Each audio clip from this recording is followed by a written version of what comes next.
Take a look at these TikToks. A seemingly ordinary family surrounded by gifts, warm meals, and even bonding over video games.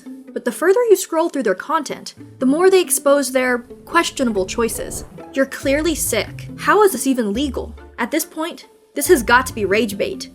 How are you this incompetent? But what is it about this family that is so disturbing? Going by the name Resilient Jenkins, the family vlogging account went viral for documenting their struggles living in a one-bedroom apartment. With a one-bedroom, you'd expect 1 or 2 children. But the Jenkins, they're a family of 6, going on 7. With mother Stephanie, father Andrew, her 4 kids, her unborn baby, and their fluctuating number of cats. To make matters worse, they are struggling financially.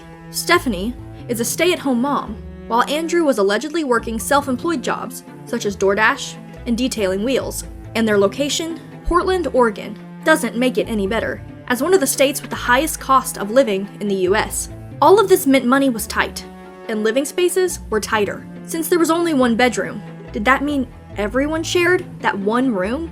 No, there were sacrifices made. In this video that went viral, as you can read in the caption above, we're a family of 6 going on 7 living in a 1-bedroom apartment. Stephanie showed herself removing the kitchen table to make room for additional bedroom space, but not for the parents, for the kids. And as she moved the table out of the house, she captured a twin bed, a toddler bed, and 2 large mattresses on the floor in the nearby living room, fully revealing that all 4 kids were stationed outside the bedroom. In other clips, viewers also caught Jenkins using a foam mattress topper instead of a real mattress for the floor beds, which meant the last piece to the puzzle was the bedroom. It belonged to the parents.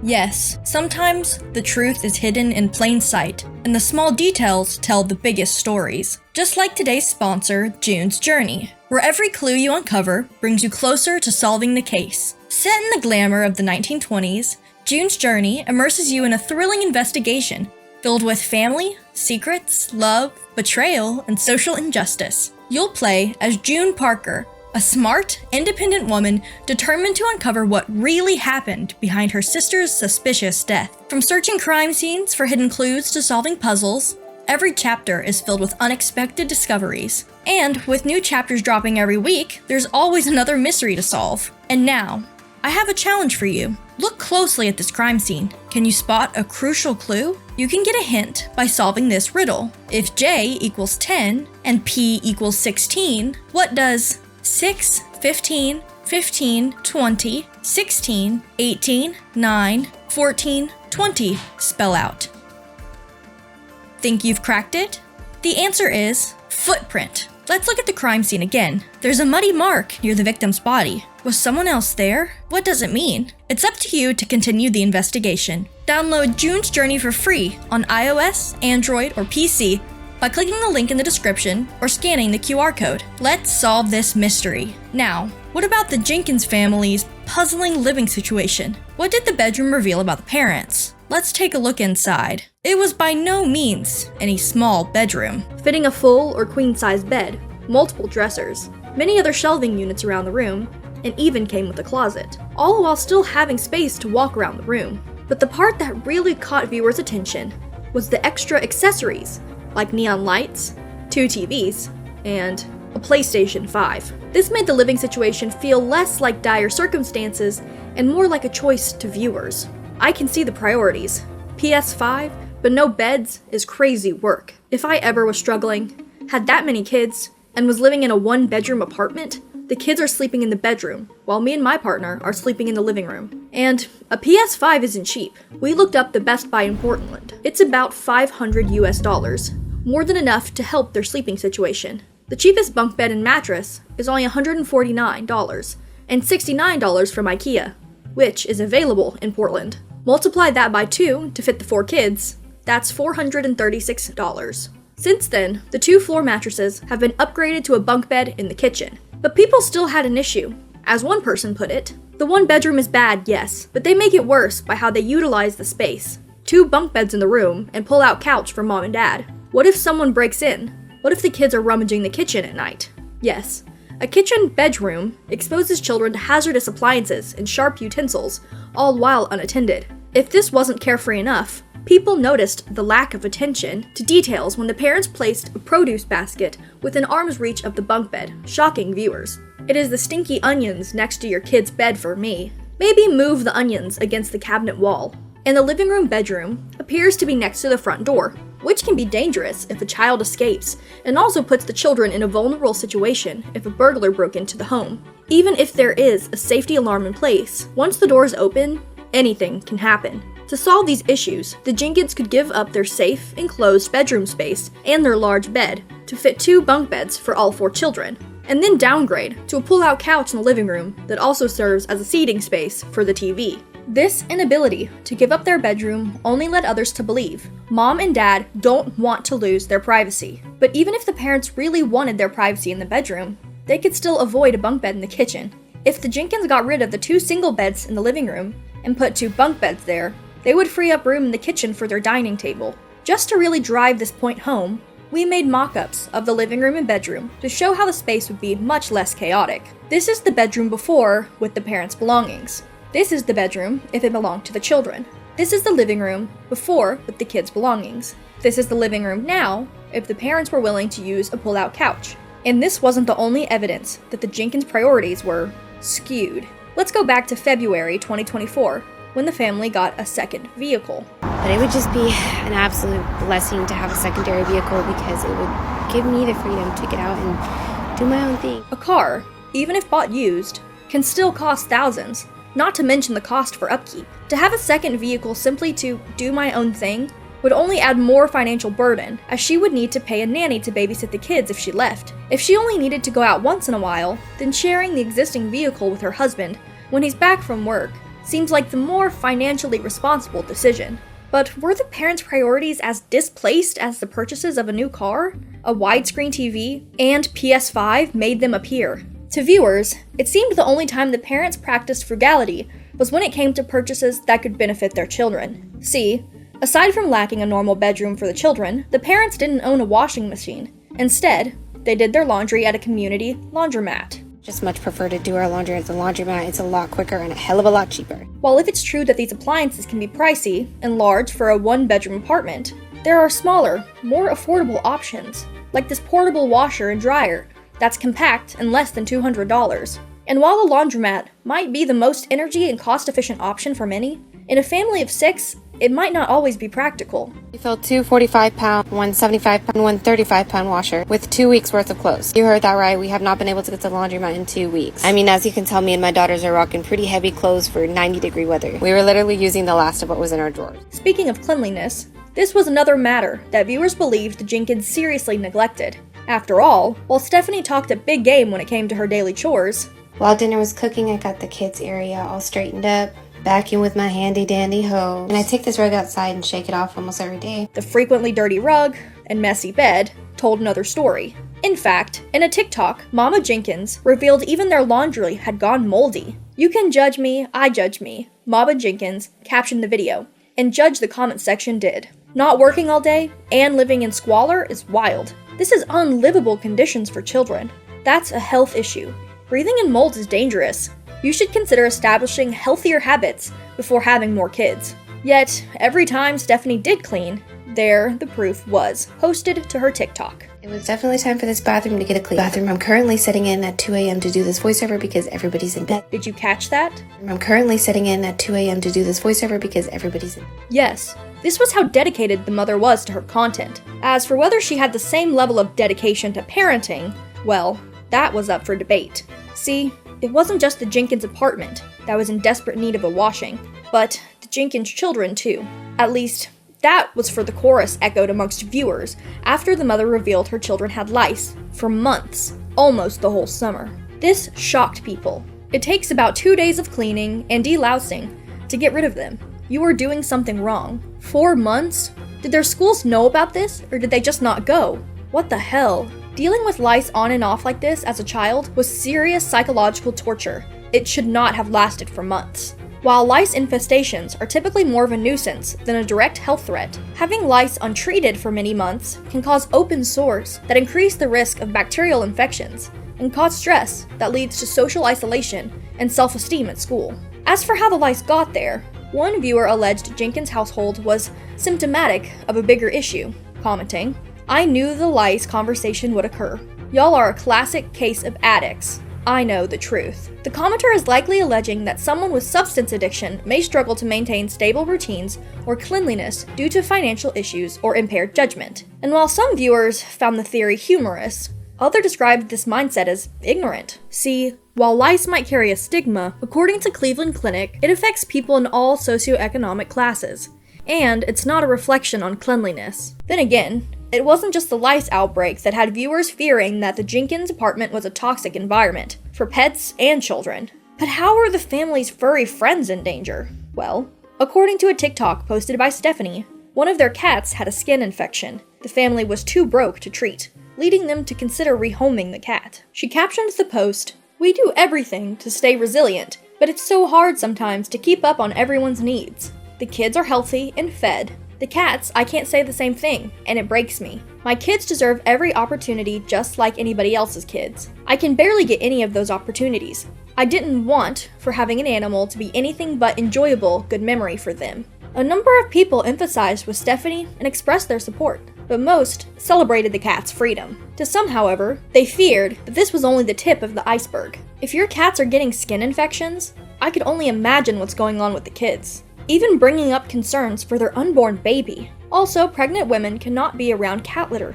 The cat poop is bad for your baby, so I really hope you aren't cleaning that litter box. And this is true. According to Carrie, OBGYN, pregnant women are advised to avoid handling cat litter because it can contain parasites, which can cause serious problems like loss of baby or birth defects. These parasites can come from the cat eating contaminated prey or undercooked meat. However, it's entirely possible the father handles the litter. Of course, this backlash meant that some weren't sympathetic to the cat potentially being taken away. In fact, many believed it was the animal's best interest. Don't get animals when you can't afford to take care of yourself. It's not fair to the animal. However, more than a month later, Stephanie commented under the video with an update that the cat was doing better. And to viewers' dismay, the Jenkins recently added another cat to their home. In total, the Jenkins have 4 cats. With the 5th baby on the way and rehoming the previous cat, people couldn't help but judge. How do you afford the vet costs and litter box, etc.? So this is actually crazy. Yet despite the constant backlash, Stephanie continued to plaster her family and home life across social media videos. I respect people who are like, I don't share my kids on social media. I keep my kids' private life private. Bro, that's your choice. But why come at the moms who don't make that choice? Because I see it completely differently. My kids want to be a part of my videos. They feel like they're on TV. They feel like little celebrities. And they're being little celebrities in a safe space instead of like Nickelodeon. This is the classic case of my kids want to be in the videos. But the issue is, children are not developmentally capable of giving informed consent, especially when it comes to situations they may regret later or situations that could open them up to new risks like online predators. But for Stephanie, was the attention worth the potential harm the mother was doing to her children? See, while Stephanie tried to rationalize her choice, if this is going to be how it continues to be, we're going to make money through social media, or that's just going to be like the livelihood. It's entertainment, which that's how America's always been. That's how the world is. Posting their children online, conception to birth, has led to allegations of child exploitation. Viewers could see the same story playing out again. Children who are victims of family vlog content. I barely have a relationship with my parents because I can't forgive them for taking my privacy away from me. Children who are victims of taking on too much responsibility because the parents need help. I grew up like this. We avoid each other now. My mom did this to my siblings and I, and now I don't talk to her. See, while Stephanie was adamant this career would be a positive for her children, and then as they grow up, they're going to want to start their own social medias, and I think it's going to be awesome to have their perspective too, and they'll be like, this is me all grown up, now I'm going to come prank my mom and take the video on that perspective. I think it's going to be cool. The psychological impact of family vlogging is another matter. Trauma, anxiety, and depression are just some of the psychological scars that this lifestyle can leave children with. So why do the Jenkins parents post their children online to thousands? Money likely has something to do with it. As the family's reach grows, so do their supporters, who send in donations and fulfill their Amazon wish list just in time for Christmas. In fact, the only reason the Jenkins children are no longer sleeping on the floor is because a stranger online donated a bunk bed to the family. However, most viewers don't find the parents' reliance on the kindness of strangers to be heartwarming. You can really finesse anybody on this app, man. So happy other people could take care of your family. If you sold your PlayStation, you could have bought all that yourself. But at least all of these donations were going towards the children, right? Not quite. Viewers were quick to call out the unnecessary items. A $30 ring light. That was necessary, apparently. All these kitchen utensils, makeup removers, silicone pads. This is $80 pillows. Some even took jabs at the For Dummies books. Instead of a football book, it should have been one about good parenting. And to many, this spoke volumes about the parents' priorities. One of the items that they shared that I personally found a little odd was some men's socks for the dad. As an adult, would you feel comfortable wearing something that a random stranger just gifted you because you're not out there working to provide for socks for yourself? But of course, when it came to what the Jenkins family was like, IRL, viewers could only speculate. Who knew what happened behind closed doors? As it turned out, one social media user allegedly had some insight. On October 30th, 2024, Arlita, a nail technician based in Portland, Oregon, uploaded a video to TikTok that seemingly debunked the Jenkins narrative that they are loving parents once and for all. As for how Arlita claimed to know all of this, well, according to her, "Hi, I'm the first baby mama." That's right, she alleged she was the mother to Andrew Jenkins' oldest son, who is now 12. However, according to Arlita, Andrew was only a father in the biological sense of the word. That man that everybody's saying they have two loving parents walked out of his son's life when he was 2. Arlita alleged that the last time Andrew saw his son was at the boy's kindergarten graduation, when he was 5 years old. However, thanks to Arlita's large family support system, Arlita claimed it wasn't her son she was worried about. It was Andrew's other kids. He hasn't paid child support, but he has a PS5. I feel bad for those kids, and that man has not changed. After all, whether it was allegedly not paying child support or refusing to mend his relationship with their son, Arlita appeared to be more than familiar with the type of man Andrew was. His priorities were messed up, and that's why we never worked the fuck out. And hinted that his past was just as dark as his present. What I really do know is the 12 years you've been running, no matter if you got clean or not,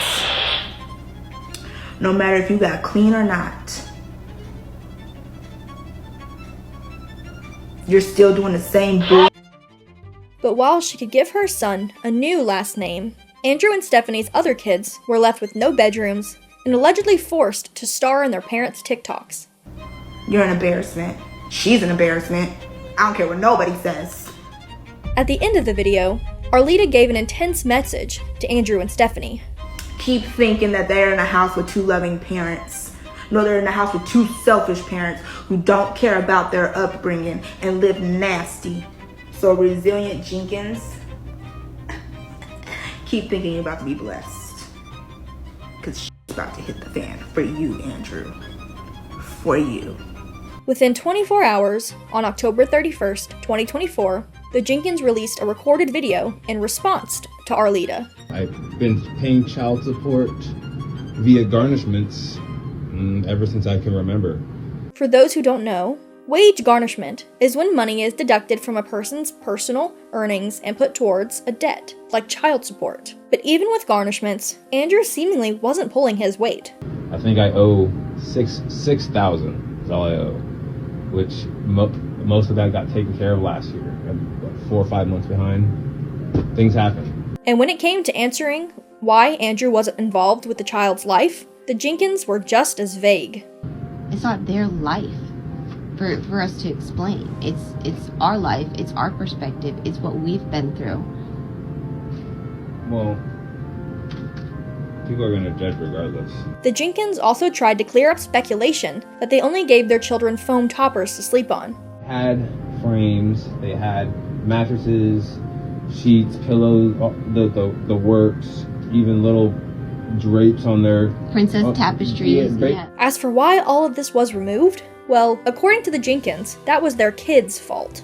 They hung on everything and bent everything and broke it and tore it down, and Kids are destructive. Somehow they bent the hell out of the metal frames and all that, making it more or less a hazard. Stephanie also responded to comments that were questioning her parenting. There's this impression that I don't want better for the children, which doesn't make any sense to me. That's all I want is better for our kids. As for why she doesn't get a 9-to-5 to better support her family, according to the mother, that's a personal choice. It's either I pay someone to watch my kids and raise them a way that I don't agree with, or I stay home and raise my kids and get to watch them grow and become their people. Still, Stephanie and Andrew made it clear that staying in a one-bedroom apartment wasn't a choice, but their only option. Things have increasingly got more expensive over the years. My rent has gone up. It's gone up $300 since we got together. That means moving into a bigger apartment would involve getting a good job. For this part, Andrew said he wasn't against getting a W-2 job if the pay was right. A W-2 job is a position where you're employed by a company. This employment could provide the Jenkins with benefits, such as workers' compensation when injured due to work, or health insurance benefits. Still, the parents pointed out that money wasn't everything. Why does nobody consider the health aspect? That most of these W-2 jobs are sucking the life out of you. Why doesn't that matter? And I get it. It's not about me. It's about my kids. But also, I can't. Well, you don't want to be here for your kids? That's the thing. I want to be here for my kids. And according to Andrew, he was no stranger to the toll hard work could take on his body. This is why I am pre-diabetic and on heart medication. Because I've had a heart attack and went into AFib. Not long after their response was published, Arlita posted documents that supposedly proved that Andrew hadn't been paying his child support. If you've been paying what you said you've been paying, Andrew, why do they need this? And according to Arlita, the couple was well aware of what Andrew owed. Stephanie, do you want me to send you the message that I sent you back in August with the affidavit? Oh, Andrew, do you want me to go back to my messenger? I can pull up all. She added that it was in 2017 that she last received something for child support. On November 11th, 2024, Arlita revealed that she and her husband finally told her oldest son the truth about Andrew. We told him what happened. We told him that his biological father went viral on TikTok. And it wasn't for good. Though proceeded to tell him about the siblings he didn't know existed, the pregnancy, the alleged neglect, all of it. And I tell you, his eyes welled up. Me and him both cried. Following her posts, Arlita's TikTok following grew to over 82,000, and her account was filled with support. Some viewers even began buying Arlita's children gifts from her Amazon wishlist. I just want to come on here and just say thank you. Meanwhile, the resilient Jenkins continued uploading their life online. And I'm going to share my story. You can decide for yourself how you feel after my story is told. However, due to backlash, Stephanie decided to hit pause on the Amazon wishlist link. If it truly makes people uncomfortable to purchase from the wishlist, then just don't do so, she captioned the TikTok. We have made the decision to not add anything to the wishlist until it is requested by those who choose to be supportive and gift the children. All this negative attention on Andrew only brought more eyes on him, and people couldn't help but call him out for not so fatherly behavior. According to viewers, the least Andrew could do was help out around the house. See, even though Stephanie was quickly approaching her due date, she was still doing the majority of household chores, dragging heavy furniture like tables and bunk beds. Andrew, on the other hand, had his gaming headset on, likely in the middle of gaming, and seemingly only chipped in for the easier tasks. This only made people dislike him more. I love how he came, let you lift the bed all by yourself, but lifted the mattress. He's so thoughtful. That must have been a lot of hard work for him. I know he found it so hard to walk away from his game. If we take a look at the clip again, after Stephanie lifts up the bed and vacuums underneath it, you can see her holding her stomach and making a visibly exhausted face. The rest of the comment section was equally critical. My BF didn't even want me to clean when I was pregnant. May this type of love never find me. You doing all this work with him walking around with his headset on? All I need to know. But did the resilient Jenkins deserve the outrage they received? Or did their challenges speak to a larger issue? There's no denying that the Jenkins living situation reflects what other families are facing around the world. In the year 2024, an alarmingly 1.1 billion people experienced poverty, over half of that number being children. On top of that, Oregon, where the Jenkins live, is notorious for having a high cost of living and a lack of affordable housing. Stephanie herself has expressed stress over this situation and a desire to level up their living conditions. I try to be the person who never complains and is just forever grateful. Every now and again, I'm allowed to complain about the fact that I share a 1-bedroom with 4 kids, my husband, and 4 cats.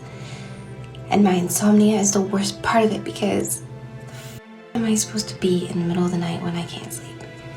I can't be in the room with my husband or I'm gonna wake him up. Can't be in the room with the kids, and I can't go outside because I live in a town where I'm gonna get murdered outside. So, I just want this to not be my reality anymore.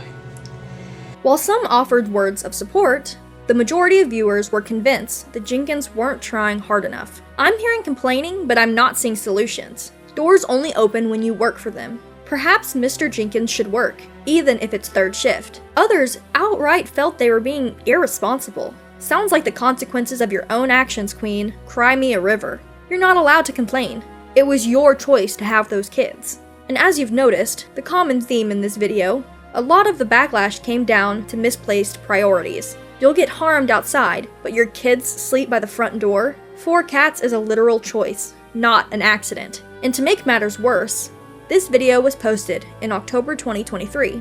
Over a year has gone by, and instead of trying to fix their situation by seeking better paying jobs, the couple is pregnant with their 5th child in 2025. Naturally, this only caused more criticism. The problem is actually you, and Stephanie's digital footprint only strengthened this point. Yes, throughout 2024, Stephanie was seemingly almost begging for others to pay for their life, using her kids as the bait. Just take a look at these videos. February 2024, me trying to keep faith about this social media thing for my family. Like this video from May 2024. Just a mama wishing I had 10K followers to participate in the pay off my debt trend and give my youngins a life they deserve. October 2024. Absolutely baffles me that my beautiful kiddos haven't gone viral yet. 2 years and counting babies, we go this. Eventually, mama will make our dreams happen. While there's nothing wrong with wanting to be a content creator and getting paid for it, the situation becomes murky when creators use non-consenting children as the subject and are struggling financially while refusing to find better paying jobs. What's even worse is Stephanie has revealed she doesn't plan on stopping at 5 kids. In a baby bump video from October 2024, Stephanie said, "Help a girl out. My hubby said if we can flip our financial position, this doesn't have to be our last baby, and I'm really not ready to stop having babies yet." As for why Stephanie wants more children despite not being able to afford the ones she has, well, according to the mother, it's God's will. Keep saying it. God prepared me for this, and for all the loud noise of the hate, He silences it. But for many, the fact that the Jenkins continue to add children to their already cramped 1-bedroom is proof that they don't care about providing a better life for their children. Why are you having multiple children knowing damn well that you cannot take care of them? At one point, it is absolutely a choice. But if you can't give your current children the life that you envisioned, the life that you deem good enough for them, why on earth would you decide that it would be appropriate to have more children? And as Stephanie's pregnancy progresses, viewers have raised a valid concern. Where is the new baby going to sleep? In the cabinet? On one side of the sink? By the onions? However, sleeping arrangements were minor compared to the latest unknown the Jenkins family was up against. Where were they going to live? See, internet sleuths had dug up a court summons for Andrew Jenkins that was issued on January 7th. The family was being evicted, and the court hearing was scheduled for February 19th. 4 days after the summons was issued, Stephanie posted a TikTok that hinted all was not hunky-dory in the Jenkins household. So I just got some somewhat discouraging news, to say the least, and I really just feel like it's the devil just trying to get in my head and stop me in my tracks when I'm starting to feel like God's plans are unraveling for us. She captioned the post, "I truly can't believe the nerve of people, but God has equipped us with strength, resilience, and faith in His process. This will pass." The comment section was unsympathetic. God wants you to go on indeed. Jobs and prayers. Stephanie's concerns, however, were sidetracked by a more pressing issue. Potentially losing access to TikTok. I feel like I don't hear enough people mentioning that if they take this app away, if it really does get banned, take away the voices of 170 million plus people, what the is next? Because if we're running into a Handmaid's Tale type situation, are we really okay with this?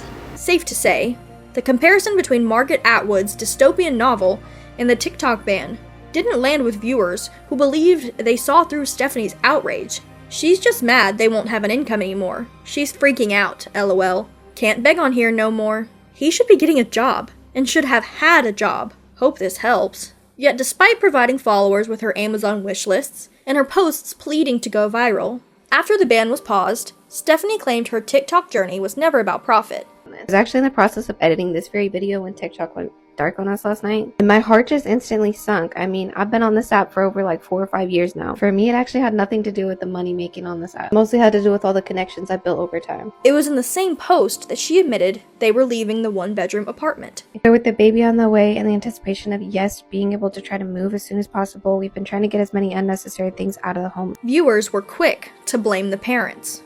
It was on you to make sure your rent was paid. It was on you to make sure your children had a roof over their heads. It was on you to make sure that your children had a safe place to lay their heads at night. However, the announcement didn't just stir rage, it provoked suspicion. Why were the Jenkins being evicted? After all, with the support of their loyal followers, they should have been making more money. You've been getting paid by TikTok.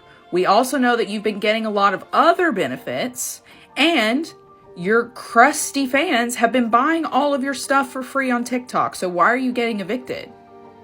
Where's the money? Something just doesn't add up. And some users had a hunch about just what that something was. See, the apartment the Jenkins lived in was supposedly subsidized housing, and rumor had it that the unit was only meant to house Andrew and his one child. And that he done moved. How many is in there now? 5? A family of 6, expecting 7? Either way, not for a 1-bedroom. No place is gonna allow you to have 7 people in a 1-bedroom. But is there any way we can protect the Jenkins children? While many states have laws similar to California's Coogan Act that require parents to put a portion of their children's earnings in a trust that they access when they turn 18, Portland, Oregon, where the Jenkins reside, don't have a law equivalent to this, meaning the children aren't making any money from their TikToks, which are just blindly trusting that the Jenkins will make the ethical choice to save money for their futures. For now, all viewers can do is either try to break through the couple by sharing advice and resources on job opportunities in Oregon, better ways to utilize their small living space, and kindly educating them on the costs each newborn will add to their already struggling family, or simply disengage from their content to avoid supporting their irresponsible behavior. So, while Stephanie Jenkins might believe this is the beginning of a long career for herself and her children, As they grow up, they're going to want to start their own social medias, and I think it's going to be awesome to have their perspective too. the resilient Jenkins' days online might be numbered. Before you go, don't forget to check out June's journey to put your detective skills to the test and dive into a thrilling mystery. Download it for free using the link in the description or scan the QR code to start your journey today.